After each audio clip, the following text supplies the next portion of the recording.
Tā, jā. Nu, tad sāksim. Šodienas tēma, par ko mēs parunāsim, būs par datu iznīcināšanu, kad tas ir nepieciešams un kādi ir risinājumi. Šī saruna būs vairāk par loģiku un par to, kam ir jāpievērš uzmanība. Nedaudz pieskarsimies arī pašiem risinājumiem, kā tehnoloģiskiem risinājumiem vai konkrētiem ražotājiem. Nu, tiem, kurus mēs pārstāvam, ko mēs iesakam, atzīstam par labu esam, un vajadzības gadījumā, par kuriem var arī vērsties pie mums ar jautājumiem, un mēs varam arī palīdzēt, ieteikt, nokonsultēt, un arī ieviest, palīdzēt gan loģikas izdomāt, gan arī pašus risinājumus ieviest. Sākumā nedaudz par mūsu kā uzņēmumu. Es, Egils Rupenheits, pārstāvu uzņēmumu no Baltika. Mūsu sauklis ir kiberdrošības eksperti jūsu pusē. Mēs jau kopš 19. gada darbojamies Latvijā ar fokusu uz drošības risinājumiem, antivīrusiem, datu drošībām, kiberdrošību. Cenšamies celt kiberdrošības awarenessu kopumā arī. Un cenšamies paust arī to, ka katrs, gan lietotājs, gan uzņēmums, neatkarīgi no tā, cik padziļinātas zināšanas varbūt ir, var ieviest savu risinājumus, justies droši un panākt to, lai ir droši mūsdienu interneta pasaulē. Tēmas, par ko mēs šodien parunāsim, būs par datu dzīves ciklu. Kas tas ir, kāpēc tas būtu nepieciešams un ir nianses, kam ir jāpievērš uzmanība šajā datu ciklā, arī no datu iznīcināšanas viedokļa. Tālāk ir par nākamais temats būs attālinātājas iekārtas, mobilās iekārtas, portatīvie datori un arī tur mēdz būt dati, ko vajadzētu dzēst atsevišķās situācijās vai liekt piekļuvi. Tad ir par fiziskiem datu nesējiem un to iznīcināšanu. Un vēl arī par rezerves kopijām. Kā tas iekļaujās kopējā. Es to redzu arī datu dzīves ciklā, jo rezerves kopija arī, protams, ir nepieciešama priekš datu drošības, ka, ja kaut kas notiekās, mēs varam atjaunināt datus uz konkrētu brīdi un nepazaudēt datus, nepazaudēt veiktspēju, lai neiestājās dīkstāvi. Bet arī tur ir scenāriji, kam ir scenāriji un nianses, kam ir jāpievērš uzmanība, lai nerastos lieki riski un liekas problēmas, kā saka. Tad mēs sāksim par datu dzīves ciklu. Parasti datu dzīves cikls tiek skatīts tādā aspektā, kur mēs iegūstam datus, tad kā viņi tiek izmantoti sistēmā, analīzēm un statistikām un visādām šādām lietām, bet ir arī nianses.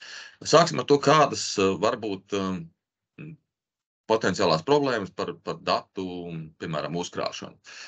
Tas prasa resursus. Mūsdienās gan resursu prasības par datu uzkrāšanu ir diezgan salīdzinoši mazas, tur riska vietas izmērā vai tādā ziņā, tāpēc, ka datu bāzu optimizācija un šādas lietas parasti samazina nepieciešamos resursus, bet, ja mēs skatāmies uz datu punktu apjomu, kā piemēram ir lielās slavenās kompānijas, tas pats Google, kurš ievāc ļoti daudz datu punktus, jo vairāk datu punktu, jo vairāk arī resursi. Un otra lieta, par ko ir jādomā, ir atbildība par datu uzturēšanas, datu uzkrāšanas atbildību par šiem datiem, kā šie dati tiks apstrādāti, kas viņus redzēs, kam būs piekļuvi šiem datiem. Vēl problēma var būt datu izkliedētība. Tas, ka dati var, izplūst pa daudzām iekārtām. Jo mūsdienās jau strādā ne tikai no Office un stacionāra datori, portatīvie datori, kur faili tiek kopēti, arī šī datu plūsma, uz kuriem tiek kopēti dati, dublēti, jā, tas varbūt ir labāks vārds. Tad datu plūsma, kas arī iekļauj šo dublēšanu vai datu plūsmu, kā arī var skatīties, kur viņi ienāk un kur viņi paliek pēc tam. Un ir jāstāsta, ka ja tiek uzkrāti vēsturiskie dati, jo es esmu redzējis ļoti daudz sistēmas un uzņēmumus, kas uzkrāja datus bezgalīgi. Un es redzu, ka tas ir liels risks tādā aspektā, ka ja tiek uzkrāti visi dati bezgalīgā ilgumā, tad, piemēram, arī neaktuālie dati. Viens piemērs būtu ir lietotāju konti, un viņiem ir tur kontaktu informācijas. Šajā gadījumā, ja lietotājs dzēš savu kontu, es esmu vēsturiski redzējis, ka ir sistēmas, kurās šie dati netiek dzēsti.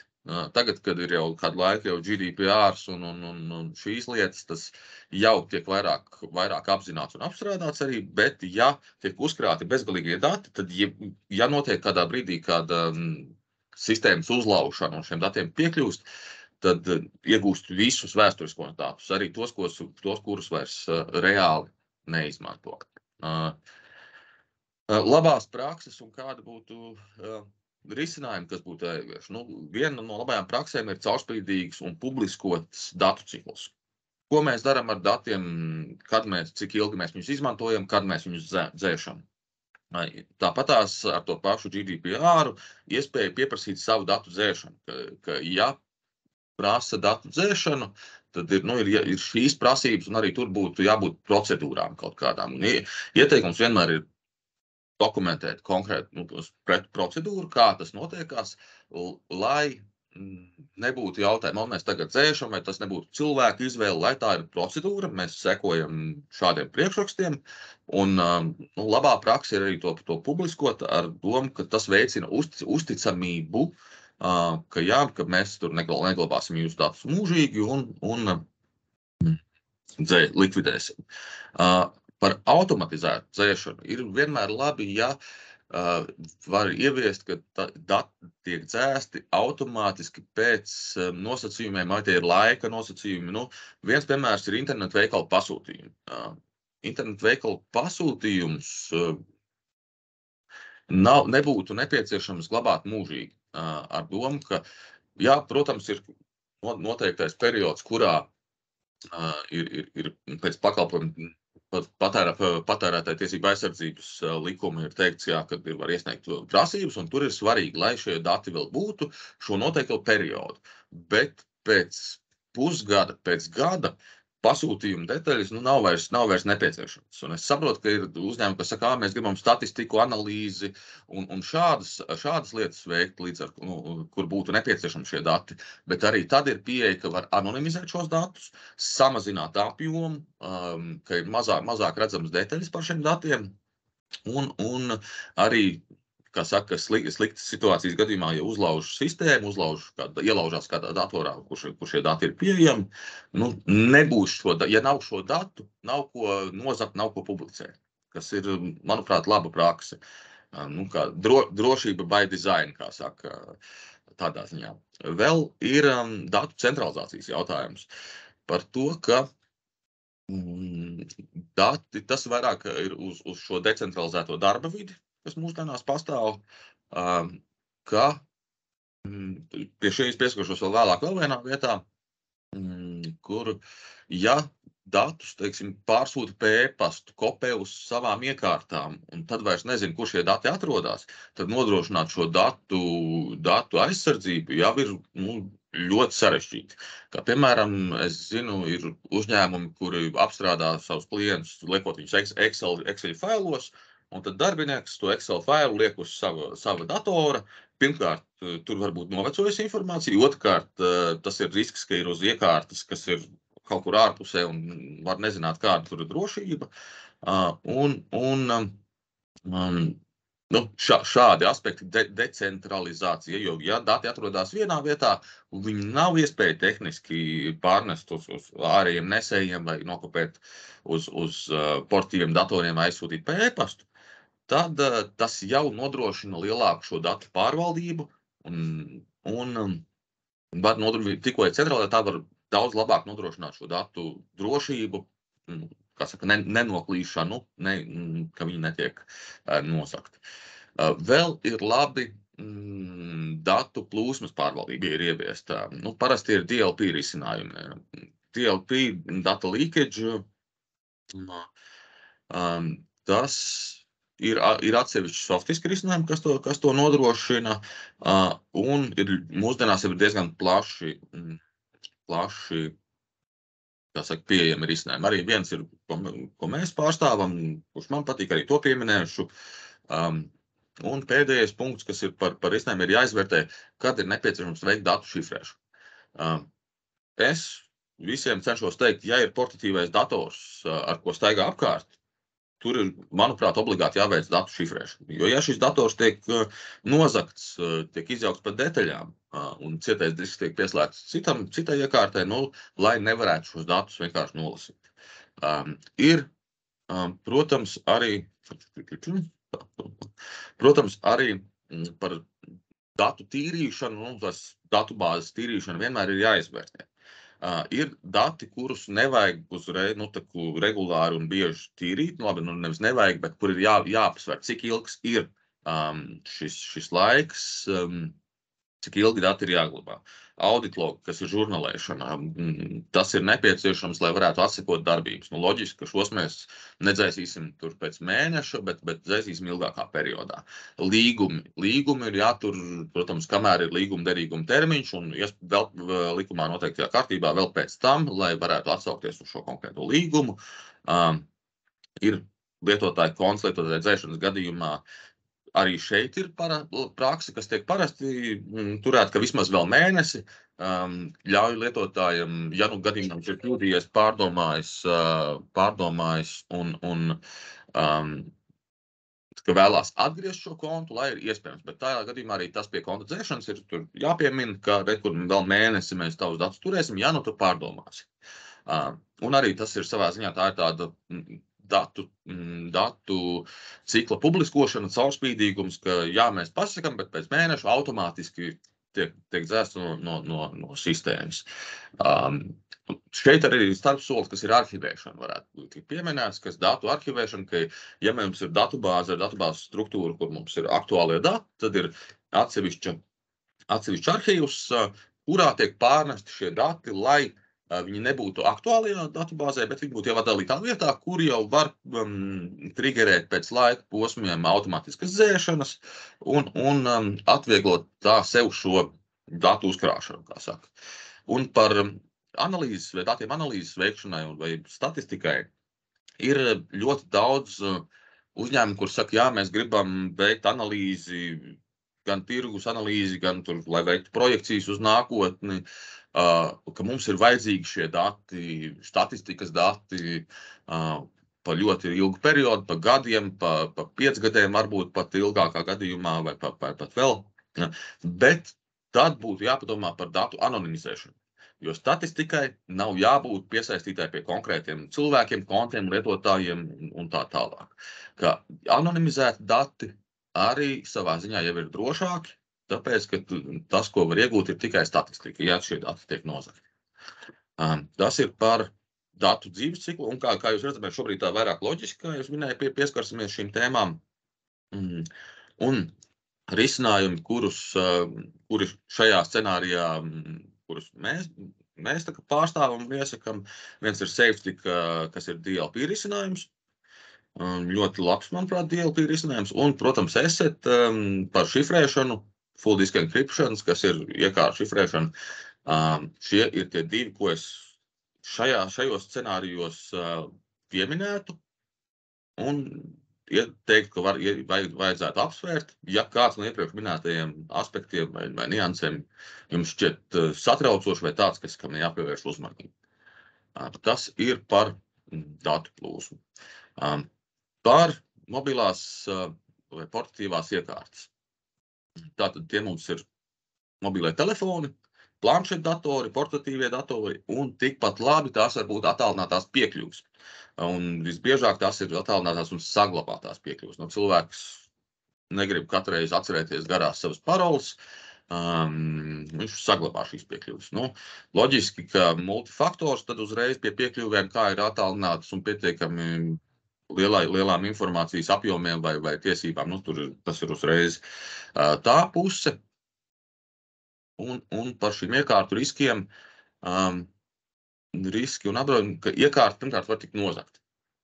Ja strādā kafejnīcā, ja nepieskata, nav pieslēgta pie galda, somu var nozagt no mašīnas ar datoru, var šī iekārta tikt nozagta, var iekārta tikt uzlausta, ja viņi staigā apkārt, kā saka, un slēdzās pie visādiem tīkliem, un tur ir, protams, privilēģija dalīšana un šifrēšana par nozagto iekārtu.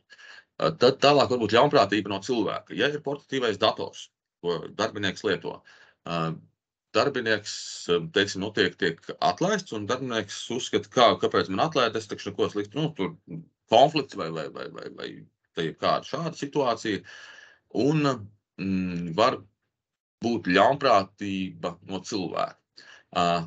Šeit vēl apakšā var palikt, ka nevienmēr apzināti ļaunprātība, bet var gadīties, ka cilvēks kļūdās, jo mēs visi esam cilvēki, mēs visi kļūdamies. Var arī kļūdīties cilvēks, kā piemērs, ko visbiežāk min arī citi, ir e-pastu sūtot, e-pasta klientā, sāk rakstīt, kam grib sūtīt, un, piemēram, tur Jānim grib sūtīt, un raksta Jānis, un nospiež enter, nepamana, ka tur ir kaut kādi 18 Jāņi, kā saka, un vai pareiziem ir nosūtīts, un netīšām nosūta ne tam cilvēkam. Par nozagta iekārta tiek izjaukta, tur šī šifrēšana, kā es jau minēju, un vēl par šīm piekļuvēm vairāk ir, kad ir piekļuvis uz sistēmām, uz resursiem, un ja ir piekļuvi, šo piekļuvi veids no nepazīstams, no privātās iekārtas, no nekontrolētas iekārtas, un tas arī var būt risks, jo šī iekārta nav zināms, kas viņā ir iekšā, vai viņā nestāv tur kaut kādi no sērijas keylogeri, vai nav kaut kādas vīrusi nestāv iekšā, vai kas lasa lietas, un nekontrolēta, nepazīstama iekārta ir salīdzinoši ļoti liels risks. Kas būtu nepieciešams, ir attālinātās iekārtas, spēja attālinātās iekārtas datus vienkārši dzēst, kā piemēram to pašu mobilo telefonu novaipot. Attālināti novaipot, dzēst visus datus, bet par šo lietu ir vienmēr jādomā pirms precedenta. Par drošību jau vispār ir jādomā proaktīvi un pirms precedentiem, bet par to, ja grib dzēst, tur ir risinājums, kas ir jāievieš parasti. Iekārtu centralizētā pārvaldība, tas, ka tu var redzēt, kādas iekārtas un pārvaldīt viņu iestatījumus, drošības parametrus, tās pašas šifrēšanas, piekļuves, kas arī tālāk ir minēts, piekļuves bloķēšanu, vietas noteikšana, tas, kur atrodas iekārta. Arī tas ir laba funkcionalitāte. Par piekļuves bloķēšanu tas arī gadījumā, cilvēks no darba tiek atlaists vai beidz darbtiesiskās attiecības, bet iekārta vēl joprojām ir pie viņa, un tur runā, nākamā nedēļa atnesīšu jums iekārtu. Tas tādā cilvēcīgā labā scenārijā, bet tikpat labi var būt ļaunprātības, tikpat labi tur var būt tajā brīdī datu savākšanas.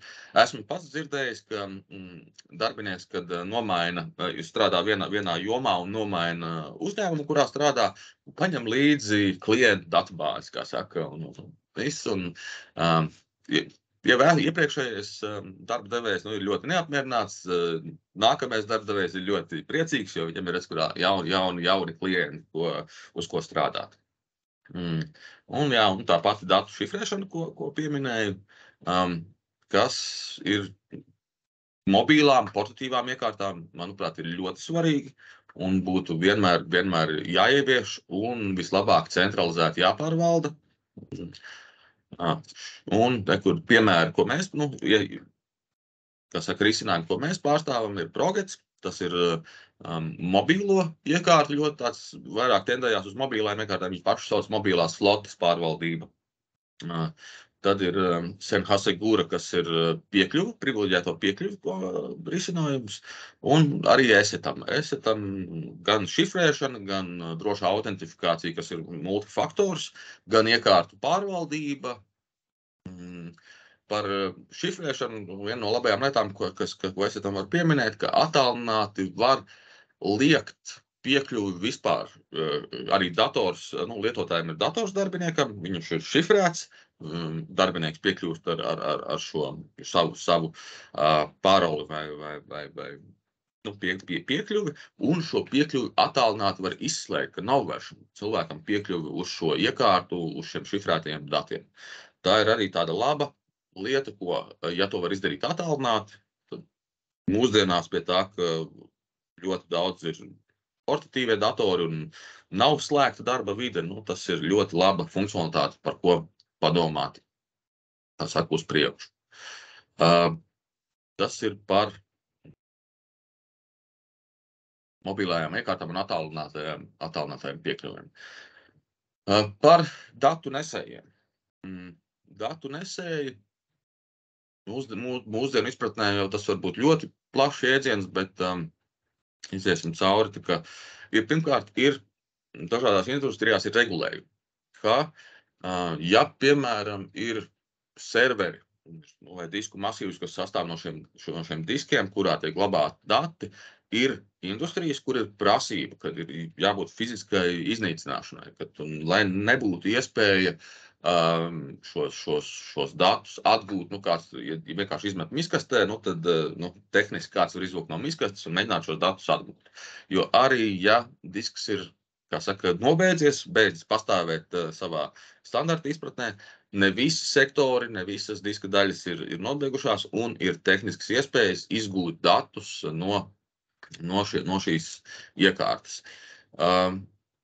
Jā, vēl ir labi vispār par datu nesējumiem veikt šo iekārtu pārvaldību.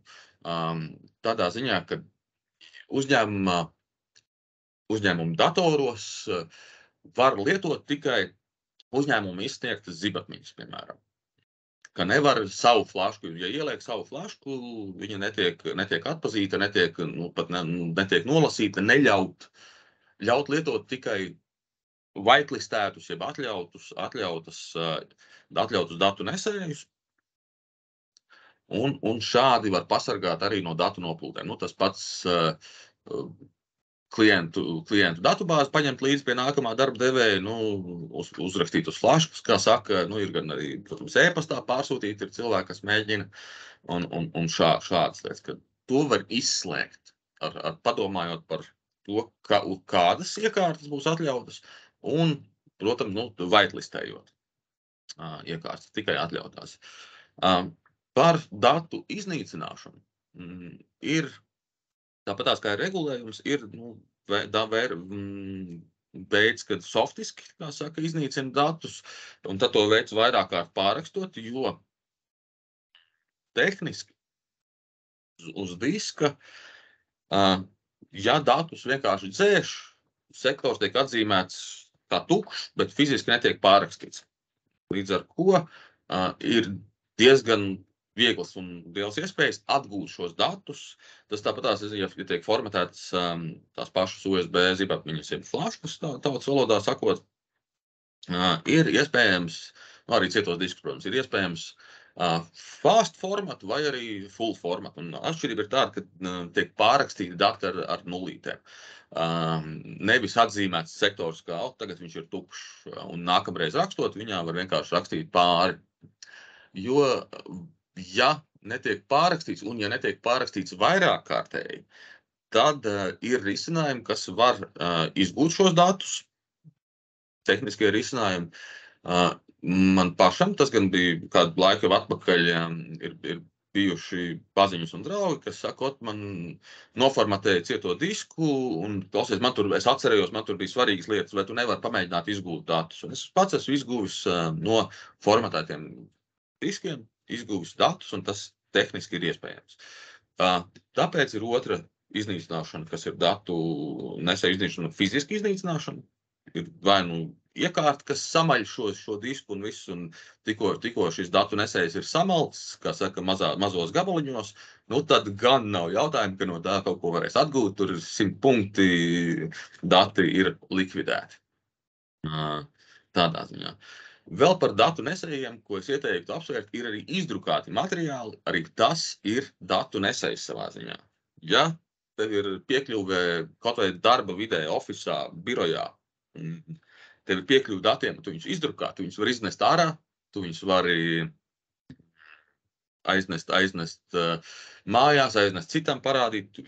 Tas ir arī varbūt uzskatīts par datu nesēju, un tur atkal ieslēgtos kā risinājums DLP, jo ir DLP risinājums tas pats, ko mēs pārstāvam. Safety, ka var arī kontrolēt, kas tiek drukāts, tur plašas iespējas ir, bet tas ne par konkrētu risinājumu šobrīd, bet par principu kā tādu vairāk.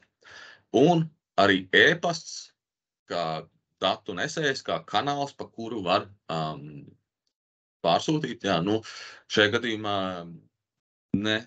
izdrukātu materiālu vēl var iznīcināt, tur arī ir jāpiekļūst tā, bet e-pastu aizsūtīt un iznīcināt jau būs grūtāk, un tur jau ir jādomā atkal proaktīvi par šo e-pasta sūtīšanas kontroli, par zonām, kur var kādus datus sūtīt, datu kategorizāciju. Tas datu kategorizācija arī pie datu plūsmas ir svarīga, ka tiek definēti, kādi ir šie dati, cik ilgi viņi jāglabā, un uz kurieni viņi var tikt nosūtīti. Risinājumi, ko mēs pārstāvam un iesakam, pirmkārt par datu iznīcināšanu, arī mums var jautāt kā pakalpojumu, jo bieži vien tas ir kā ārpakalpojums, jo datu, īpaši, teiksim, fiziskās iznīcināšanas. Ne visi grib iegādāties iekārtu, kas droši un certificēti iznīcinās fiziski datu nesēju, jo pie šādas iznīcināšanas ir parasti vismaz jomās, kur tas ir prasīts ar regulējumu, kur tas ir obligāti, ir nepieciešams spēt atsekot, ja šis konkrētais, piemēram, cietais disks no servera ar tādu seriālo numuru, tika redz, kur iznīcināts, ir vairāku acu princips, ir protokoli, kur tas tiek fiksēts, jo tam ir jābūt atsekojumam, lai nav tā, ka paņem disku, bet viņi kaut kur noliek un uzraksta papīru, jā, iznīcinājām. Ir jābūt iespējai to atsekot, ir jābūt iespējai pārliecināties par to, ka šis konkrētais datu nesējs tika iznīcināts. Tad ir, protams, par šo datu iznīcināšanu nesēju arī tam ir risinājums full disk encryptionā, arī var, teiksim, šo šifrēto disku piekļuvi liekt vai dzēst datus, arī iekārtu pārvaldība kā tāda. Šajā gadījumā, ja tas būtu to pašu USB datu nesēju pārvaldību, resetu var arī veikt. Safety ir risinājums DLP, kur var gan e-pastus kontrolēt pa kanālus, pa zonām, definējot, kas ir sensitīvi materiāli un uz kurien šie sensitīvie materiāli var tikt sūtīti vai nodoti vai drukāti vai pārnesti. Un Blanko ir risinājums, kas ir arī piedāvā fizisko iznīcināšanu, bet par sīkāk arī beigās varat vienmēr sazināties ar mums, un mēs varam palīdzēt gan ieteikt risinājumu, nokonsultēt, vai arī pat piedāvāt pakalpojumu un palīdzēt šādā formā. Par rezervas kopijām, backupiem. Manuprāt, līdzīgi kā dzīves cikls, tas ir jāplāno arī ar likvidāciju. Cik bieži cik ilgi ir jātur šīs rezervas kopijas tādā ziņā, ka, ja, piemēram, katru mēnesi tiek taisīts full backups, pa vidu tur, teiksim, tie inkrementāļie backup, izmainītie dati, tad cik pilnos mēnešus atpakaļ šie dati ir nepieciešami? Ja ir katru mēnesi, es šaubos, vai pusgadu atpakaļ backups ir vajadzīgs, ja tev ir vēl 5 pirms tam. Tādā ziņā. Ir gan arī tur tās prakses, ka ir arhīvs, uz kuru vēl tiek pārnests uz pēc ciklu, kā saka, tev ir aktuālie backupi, un tad ir arhīvs, kurā stāv jau vecāki backupi, gadījumā, kurš ir atdalīts ar domu, ka ja tev uzlauž sistēmu un uzlauž tik tālu, ka tev ir piekļuvis arī, piemēram, tiem useriem, lietotājiem, kam ir piekļuvi veikt šos backupus uz primāro vidi, tev ir vēl viena neatkarīga vide, kur ir atdalīta.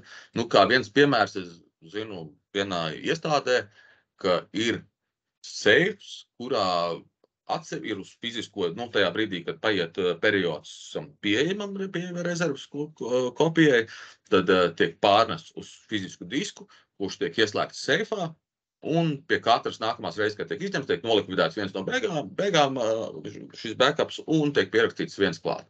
Un šādi tiek nodrošināta atdalīšana, kad tur, ja arī uzlauž sistēmu, tur tam netiks klāt, kā saka. Tas gan tāds ļoti krass piemērs, bet tādu piemēru zinu, esmu pats redzējis, ka tā dara. Bet par to, kas ir jāizvērtē kopiju veidošanas plānā. Loģika par to, kas tiek backupot, cik ilgi, cik bieži tas ir. Cik bieži tiek veidots, cik ilgi tiek glabātas šīs rezerves kopijas. Kur tiek dublēti šie dati? Tas var būt mākoņu pakalpojums, tas var būt iekšējais resurss. Un iekšējos resursus var arī būt kā lokāli online, kas ir tev, piemēram, lokālais serveris, uz kuru aģents veido šīs kopijas, un tas var būt offline, tas var būt tikpat USB zip atmiņā, tas var būt disku masīvs, kuru tu pieslēdz tikai backup veidošanas brīdī. Tur ir plusi un mīnusi katrai no šīm lietām. Ērtums, šī pati atdalīšana no tīkla, tādā aspektā, ka tas vienmēr ir jāizvērtē. Un, protams, šeit ir jāstāsta, tas ir ļoti individuāli gan uzņēmumā, gan industrijā. Tas ir ļoti, kā kurā industrijā. Un te ir jāizvērtē pēc konkrētās situācijas vienmēr. Vēl viena svarīga lieta, ko es pats esmu redzējis, kur ir drošības lietas, kur klibo, ir sistēma. Sistēma ar vājprātīgi drošu piekļuvi, viss tiek šifrēts, ir multifaktoru autentifikācijas, tikai no konkrētām IP adresēm piekļuve, un sistēma ir droša. Dati sistēmā ir droši. Un tad tiek veikta rezerves kopija, kur sakarā ar to, ka tā šifrēšanas atslēgas mums ir lokāli tur izvēlēts, ka mēs viņus atšifrētā formā, un kaut kur stāv tur vai nu plauktā, vai nu pat online resursā, kaut kādā disku masīvā, un stāv, un tur piekļuvi ir visiem. Un lai gan pašai sistēmai, pati sistēma ir droša, šis backups, šis rezerves kopijas ir jānodrošina līdzvērtīga drošība kā sistēmai.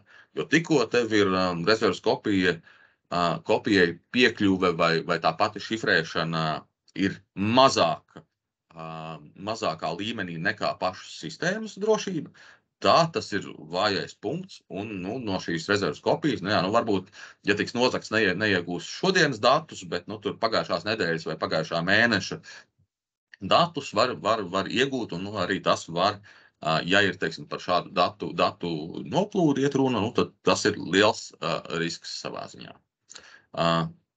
Un vēl viena lieta, ko es ieteiktu gan par rezerves kopijām, gan tas ir par datiem kopumā.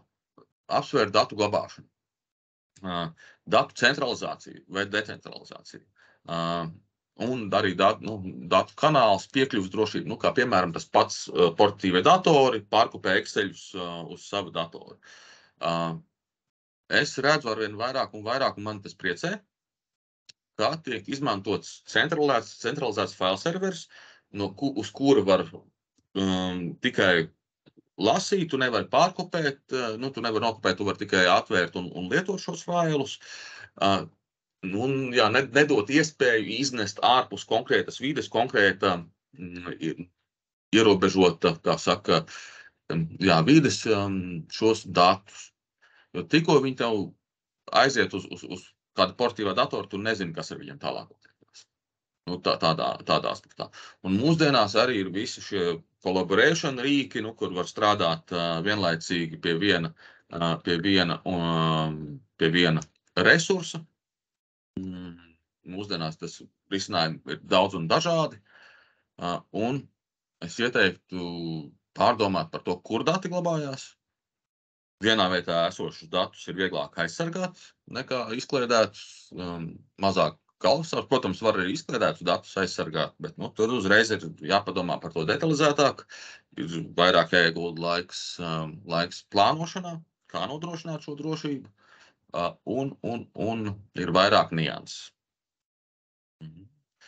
Tāpat piemēram, arī centralizētajai datu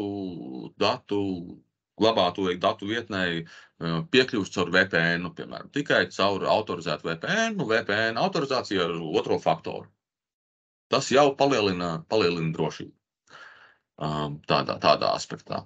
Un par backup risinājumiem, ko mēs arī, mums ir Xopero un Acronis.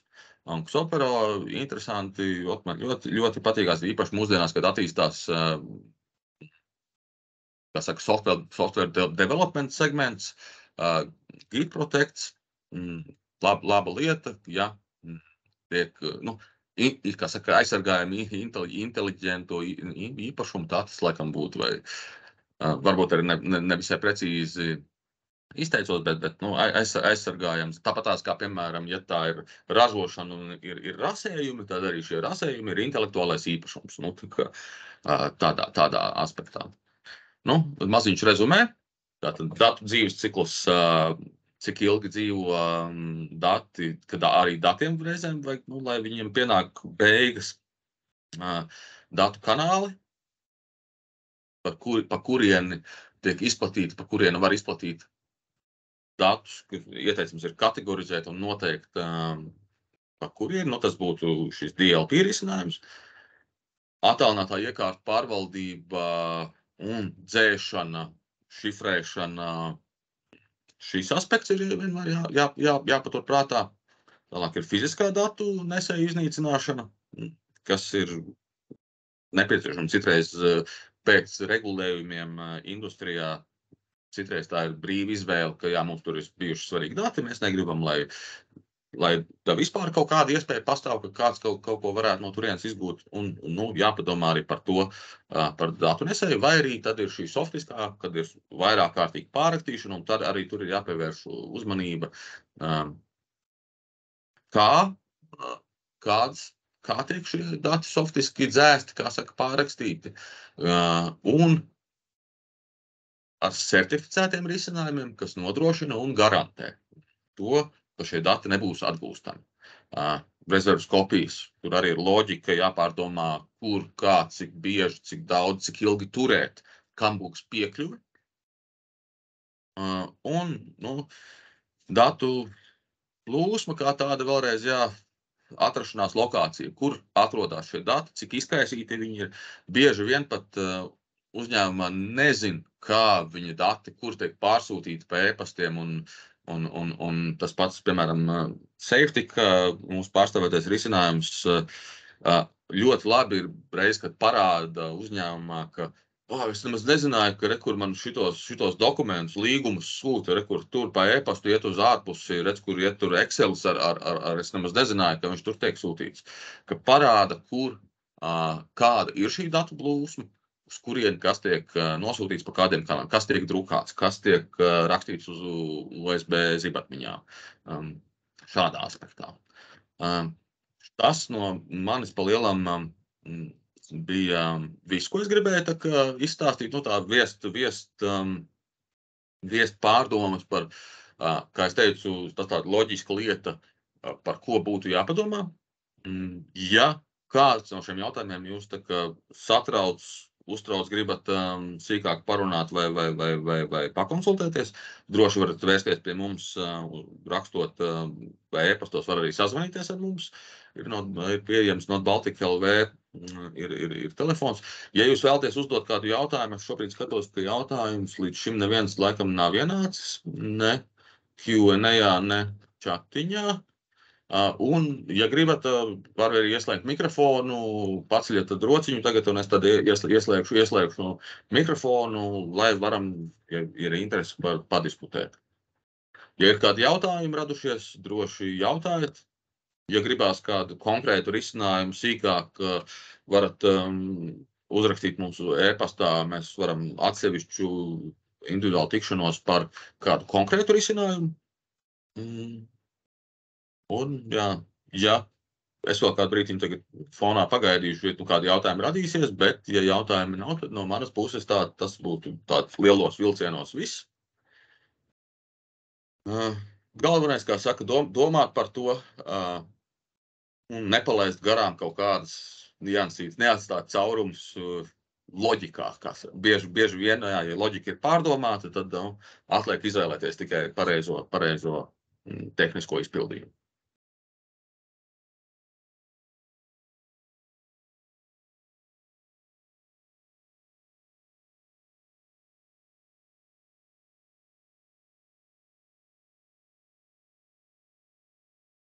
Jā, jautājumi vēl es neredzu, ka ienāktu kādi jautājumi.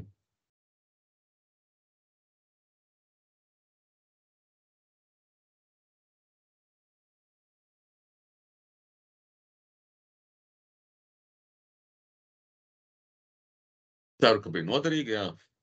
Lūdzu. Redzu, čatiņā tika ierakstīts. Ceru, ka bija noderīgi un vismaz domas raisīja. Ja neko vairāk, tad vismaz domas cerams, ka raisīja.